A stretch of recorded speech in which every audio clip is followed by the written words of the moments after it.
नमस्कार दोस्तों, आप देख रहे हैं भारत जस्ट। मैं आपके साथ निवेश हूँ। हमारी जो चुनावी यात्रा लगातार आपको बिहार के अलावा लोकसभा से ग्राउंड रिपोर्टिंग दिखा रही थी। फिलहाल जो हमारी चुनावी यात्रा अभी पूर्वी चंपारण ऐसे आपको जानकारी के लिए बता दें कि यहाँ से लगातार ये बीजेपी का गढ़ रहा है। यहाँ से लगातार राधा मोहन सिंह जीते आ रहे। इस बार का जो चुनाव है बहुत ही दिलचस्प होने वाला है, क्योंकि वीआईपी से जो उनके विपक्ष में डॉक्टर राजेश कुमार उभर कर सामने रहे। हमारी चुनावी यात्रा भी हम यहाँ पे मोतिहारी में, और मोतिहारी में देखा है तो युवा क्या सोचते हैं, यानी मोतिहारी के जो युवा का सोच है इस बार क्या है, यानी परिवर्तन चाहते हैं या एक तरफ मोदी जी नारा दे रहे हैं 400 पार, कितना साकार होने वाला। हम आए अभी हमने सोचा कि सबसे ज्यादा अगर कोई फैक्टर रखता है तो इस बार जो है युवाओं का मुद्दा बहुत ज्यादा फैक्टर आने वाला। क्या लग रहा है इस बार चंपारण का मुद्दा क्या रहा, आप लोग क्या सोच रहे हैं, युवा क्या सोच रही है चंपारण के युवा इस बार? सबसे पहले मेरा मुद्दा है कि यहाँ से चीनी मिल, युवा का रोजगार, और भाजपा वाले लोग कह रहे हैं 400 पार 400 पार। पेट्रोल का दाम 400 पार होने वाला है, और दाल का दाम, डीजल का दाम, ये सब 400 पार होने वाला है। क्योंकि पहले ही मोदी जी इशारा कर रहे हैं, यहाँ से राधा मोहन सिंह जी इशारा कर रहे हैं कि 400 पार अब होगा। इसलिए इस साल हम लोग सोच रहे हैं, मूवमेंट बनाए हैं कि श्री राजेश कुशवाहा जी को वोट देना है, भारी से भारी मतों से विजयी बनाना है। क्या है कारण, क्या है? मोदी तो कह रहे इस बार हम 400 पार होने वाले, पूरा होने वाला है, कह रहे कि इस बार 400 के नारा दे रहे हैं। पेट्रोल डीजल काम नहीं किया है, कुछ काम कहा। आप भी तो देख रहे हैं, अभी तक चीनी मिल स्टार्ट नहीं हुआ। चीनी मिल में धुआं देते देते चीनी मिल का जमीन राधा मोहन सिंह जी लिखवा लिए, और लिखवा लिए उसके बाद में बचा क्या है? उस पे मुद्दा की जब बात की जाती है चीनी मिल पे, तो मुंह छुपा लेते हैं, मुंह घुमा लेते हैं। आप जब 73 साल और 72 साल के आप लोग हो गए, तो आप लोगों को सत्ता चाहिए, कुर्सी चाहिए।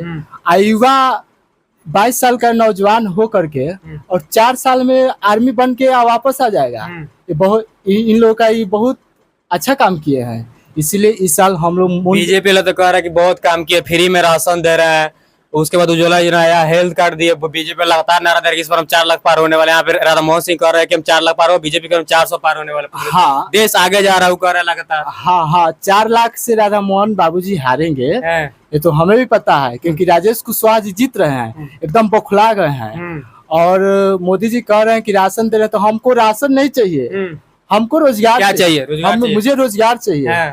हम लोग पढ़ते पढ़ते मेरा उम्र 25-26 हो गया। क्या तैयारी करते हैं आप? जी, बिहार SSC जनरल कंपटीशन। कब से तैयारी कर रहे हैं? लगभग 2014 से ही तैयारी कर रहा हूँ सर। आज जब मैं एग्जाम देने जाता हूँ, एग्जाम देके निकलता हूँ, तो पता चलता है कि क्वेश्चन लीक हो गया। जैसे मैं देखिए बिहार पुलिस, अभी भाजपा वाले लोग कह रहे थे, अभी लोग कहते हैं जंगल राज। अभी भाजपा वाले ही लोग जान रहे हैं। उस समय भी हम कंप्लेन भी किया था, मेरा साइकिल मोबाइल भी छीना गया था चकिया में। तो उस समय, इस समय जंगल राज नहीं है, तो हमें वही जंगल राज चाहिए। वो जंगल राज नहीं था, वो मंगल राज था। ये जंगल राज आ गया इन लोगों का। तो यहाँ से राधा मोहन सिंह जी को हटा रहे हैं हम लोग, और वीआईपी राजेश कुशवाहा को भारी मतों से विजयी बना। लग रहा है राजेश कुशवाहा तो काम करेंगे 5 साल के लिए ना। अगर काम नहीं करेंगे तो उनको भी हटा दी जाएगी। ऐसा कुछ थोड़ी ना है कि पूरे दिन वो रहेंगे। काम करेंगे तो रहेंगे, नहीं करेंगे तो हटा दी जाएगी। इसीलिए 5 साल के लिए हम सब राजेश बन रहे हैं, राजेश मई हो जाएंगे कल। ऐसे देखा है तो चंपारण में सबसे ज्यादा एक तो आप बता रहे चीनी मिल, और दूसरा क्या क्या मुद्दा है कि आपके अनुसार काम होना चाहिए जो नहीं हुआ है? आने वाले समय आपको लगता है कि होना चाहिए, और कोई प्रतिनिधि आते हैं या तो राधा मोहन सिंह या राजेश कुशवाहा, आपके अनुसार वो काम होना चाहिए, वो क्या लग रहा है? कौन कौन से काम जो अभी अटका हुआ है आपके अनुसार? अभी कहीं कहीं अभी तो ओवर ब्रिज बनना भी बाकी है। कहीं कहीं रोड भी, जैसे में देखिए छतौनी उधर गए हुए थे आज, वहां पे भी देखे रोड जर्जर है। और काम बाकी, मोदी जी भी आए थे तो इसके पहले कहे हुए थे चीनी मिल का मैं चाय पी करके जाऊंगा यहाँ से, भाई एवं बहनों चीनी मिल का चाय पी करके जाऊंगा। आए तो कोई मुद्दा का बात भी नहीं किए। सोच कर हिंदू मुस्लिम पाकिस्तान, सिर्फ धर्म, इतना ही लोग का नियत घटना। तो राम मंदिर बनवा दिए। राम मंदिर तो वो भीख मांगा का जनसंख्या बढ़ गया है, बेरोजगार ही भीख मांगा। उसके जगह पे श्री राम जानकी हॉस्पिटल श्री तेजस्वी यादव जी बनवा दिए। तो उसमें तो हम सब युवा या बड़े बुजुर्ग जितने भी लोग होंगे, सब लोग उसमें भी जाएंगे, चेक करवाएंगे, दवा खाएंगे, ठीक होंगे, और राम राम करेंगे। भगवान मंदिर बनने से खुश हैं? नहीं, मंदिर बनने से खुश हैं, लेकिन इसको राजनीति में नहीं लाना चाहिए। धर्म को तो राजनीति में लाना ही नहीं चाहिए। जब देश आजाद हुआ था तो मुस्लिम भी आजाद कराया था, हिंदू दोनों मिलकर आजाद कराए थे। तो फिर कभी कभी मुस्लिम, पाकिस्तान, हिंदू, राम। अरे भैया, सबको लेके चलिए, सब लोग, सबका साथ, सबका विकास कीजिए ना। आप ऐसे क्यों कर रहे हैं? इसलिए हम लोग बहुत नाराज हैं। तो इस पर क्या सोच रहे हैं? इस बार हम लोग का सोच है VIP श्री राजेश कुशवाहा जी को हम लोग भारी से भारी मतों से विजयी बनाएंगे और उनके जय राजेश तय राजेश राजेशमय कल हो जाना है हमको किसी भी। क्या नाम है आपका? मेरा नाम कुंदन कुमार है। कुंदन कुमार। क्या करते हैं आप? बस जनरल कंपटीशन का तैयारी करते हैं। पापा क्या करते हैं सर? नहीं, किसान किसान। जी, जी। जनरल की तैयारी कितने से आप लगभग कर रहे हैं? मतलब लगभग हम लोग 7-8 साल से कर रहे 7-8 साल से। तो आपको क्या लग रहा है? अब तो हम लोग मतलब अपना प्रधानमंत्री देख रहे इधर कार्यकाल अगर जो रहा 10 साल का बीजेपी का, आपको क्या सोचे? एक तरफ मोदी करेंगे 400 पार पूरा होना, विपक्ष के लिए 150। आप लोग के युवाओं के लिए काम हुआ है कि नहीं? आप लोग क्या सोचे? युवा क्या सोच रही है? हैं। देखिए, हर एक राजनीति पार्टी का तो अपना काम है 400 बढ़ा चढ़ा के बोलना 400 पार। 400 पार से मुझे कोई मतलब है। हम युवा हैं, हमें रोजगार चाहिए। मोदी जी को हमने 2014 में गद्दी पर बिठाया, उन्होंने वादा किया कि हम 2 करोड़ रोजगार युवाओं को देंगे। उन्होंने इस वादे को पूरा नहीं किया, इसलिए इस बार हम लोग उनके खिलाफ। कहा था कि सेल्फ इंडिपेंडेंट बोले, खुद से अपना काम खुद कीजिए। मोदी जी बोलते हैं कि रेलवे बन रहा है, फैक्ट्री बन रहा है, उसमें रोजगार मिल रहा है। तो आप असंगठित क्षेत्र के रोजगार के बारे में बात कर रहे हैं ना। हम लोग पढ़े लिखे हुआ हैं, हम लोग संगठित क्षेत्र सरकारी नौकरी के बारे में भी बात कीजिए। कितने आप 2 करोड़ रोजगार दिए थे, वादा किए थे 2 करोड़ रोजगार का, कहाँ गया 2 करोड़ रोजगार? हम लोग तो युवा, हमें पार्टी से कोई मतलब नहीं है। आप भी अगर भारतीय जनता पार्टी माननीय नरेंद्र मोदी जी अगर अपने वादे को पूरा करते, 2 करोड़ रोजगार युवाओं को देते, तो युवा उनसे नाराज किसी भी कीमत पे नहीं होता। लेकिन कहीं ना कहीं वो अपने मुद्दे पे विफल रहे हैं, इसलिए हम लोग आज नाराज हैं उनसे, और इस नाराजगी के कारण हम लोग उनके खिलाफ में खड़े हैं। इस बार क्या लग रहा है? तेजस्वी यादव रोजगार देंगे लग रहा है? तेजस्वी यादव ने दिखाया है 17 महीना में जिस तरह से उन्होंने रोजगार दिया है। भले ही 5 लाख कहते हैं, लेकिन 5 लाख नहीं सही 3 लाख ही रोजगार दिए हैं। जिस तरह शिक्षक भर्ती हुई है, तो कहीं ना कहीं उन्होंने जमीनी स्तर पर उस मुद्दे को उतार कर दिखाया है, इसलिए हम लोग उनके साथ हैं। और उन्होंने वादा भी किया है कि आने वाले 15 अगस्त को 30 लाख ना सही 20 लाख भी अगर रोजगार दे दे, तो कहीं ना कहीं हम लोग के लिए बस वही हम लोग का मुद्दा है। एक तरफ देखा है तो मोदी लगातार कह रहे कि देश आगे जा रहा है, कह रहा है कि इतना सारा सुविधा है, गरीबों को हम राशन दे रहे हैं फ्री में, किसानों को 2-2 हज़ार रुपया मिल रहा है टाइम पे। उसके बाद आप देखिए कह रहे कि राम मंदिर का जो मुद्दा 500 साल था वो अटका हुआ था, उसको हमने खत्म कर दिया। इस बार कह रहे वो 400 पार पूरा कराइए, वो कह रहे हैं। ठीक है, 400 उन्होंने बहुत अच्छा किया, राम मंदिर बनवाया, उससे भी मैं भी बहुत खुश हूँ। बहुत अच्छा किया उन्होंने। लेकिन केवल क्या राम मंदिर बना देने से वोट मिल जाएगा क्या? केवल वो बोलते हैं किसान की आय दुगुनी करेंगे। कहाँ हुआ किसानों की आय दुगुनी? देखिए, हम लोग खुद किसान बैकग्राउंड से। 2,000 रुपया तो मिलता है ना? हाँ, 2,000 रुपया ठीक है। 2,000 मान लीजिए, 2,000 रुपया का आप इंस्टॉलमेंट दे रहे हैं हम लोग को। उसका दूसरा चीज देखिए, यूरिया का दाम देखिए, DAP का दाम देखिए, जुताई का दाम देखिए, ये सब प्राइस राइज हो रहा है। तो मान लीजिए आप 2,000 रुपया दे के अगर प्राइस राइज कर दे रहे हैं, तो टोटल तो वहीं पे आ गया ना। फिर क्या फायदा 2,000 देने का? आप प्राइस को कंट्रोल करते, 2,000 रुपया देते, यूरिया के दाम कम करते, DAP का दाम कम करते, तब जाके होता कि हाँ किसानों को कुछ होता। कहाँ? हम लोग किसान बैकग्राउंड से खुद है, हम लोग का कोई घर में सरकारी जॉब नहीं है। किसान से जो भी खेती बाड़ी होता है उसी से हम लोग का पैसा आता है, उसी से हम लोग अपना पढ़ाई लिखाई करते हैं। तो हम लोग तो उससे जड़ से वाकिफ है। कोई बोलेगा हम लोग उससे पूरी तरह से वाकिफ है हम लोग। तो वो नहीं है, किसान का दुगुना करने का उन्होंने वादा किया था, उस वादा में पूरी तरह से विफल है।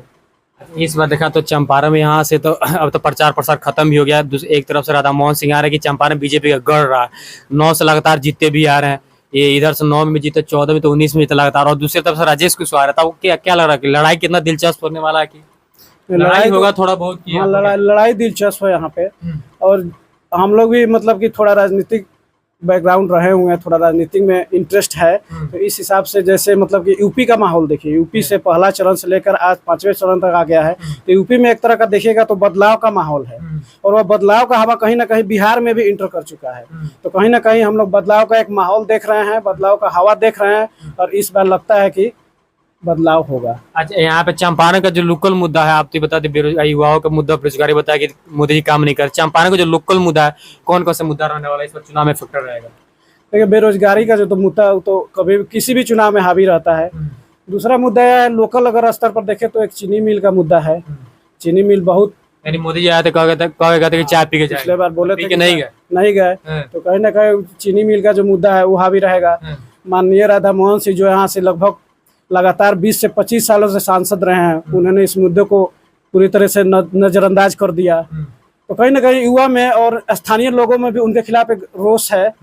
और कहीं ना कहीं देखिए, इस बार तो बदलाव का हवा है, और तो कह रहे हैं कि इस बार 4 लाख हम पार हुए, रिकॉर्ड तोड़ जीतेंगे, राधा मोहन सिंह कह रहे हैं। नहीं तो वो तो हर राजनीतिक पार्टी का वो अपना दावा करते हैं, अपने कार्यकर्ता का मनोबल ऊपर करने के लिए वो बोलते हैं कि 400 पार, 500 पार, शुक्र कहिए 600 पार नहीं बोले तो अपना राजनीतिक पार्टी को बोले। लेकिन अगर जमीनी स्तर पर बात कीजिएगा तो जमीनी स्तर पर कहीं ना कहीं उनके खिलाफ रोष है और यह साफ तरीके से दिखाई दे रहा है। अच्छा, एक तरफ देखा तो राजेश कुशवाहा जो VIP सारा फर्स्ट बार सांसद का चुनाव है, तो ये क्या व्यक्ति विशेष पर जीतेंगे, व्यक्तित्व के नाम पे, अपने नाम पे, चेहरा पे? देखिए राजेश कुशवाहा, जहाँ मेरा मानना है कि उनका व्यक्तित्व बहुत अच्छा है, पेशे से डॉक्टर है और गरीब लोगों का इलाज जहाँ तक मुझे मालूम है मुफ्त में करते हैं, तो कहीं ना कहीं एक जुड़ाव है आम लोगों से, वो फैक्टर भी काम करता है। प्लस में एक एंटी इनकमेंसी है, जो सांसद यहाँ 25 साल से लगातार है, उनके खिलाफ एक जनता में रोष है, तो कहीं ना कहीं बदलाव का माहौल तो है। देखा तो राहुल गांधी जो है कह रहे हैं कि संविधान खतरे में, आप लोग युवा क्या सोच रहे हैं, संविधान सच में खतरे में?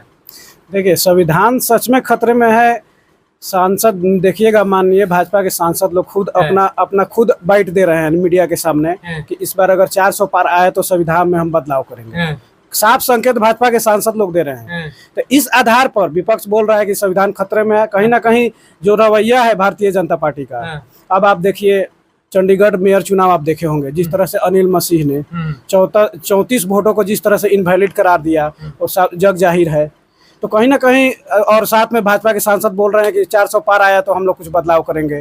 तो ये सब जो ग्राउंड पे चल रहा है, इस सब को देखते हुए मुझे लगता है कि कहीं ना कहीं संविधान खतरे में है और कहीं ना कहीं इसको सच्चाई से इसको जोड़कर देखना चाहिए।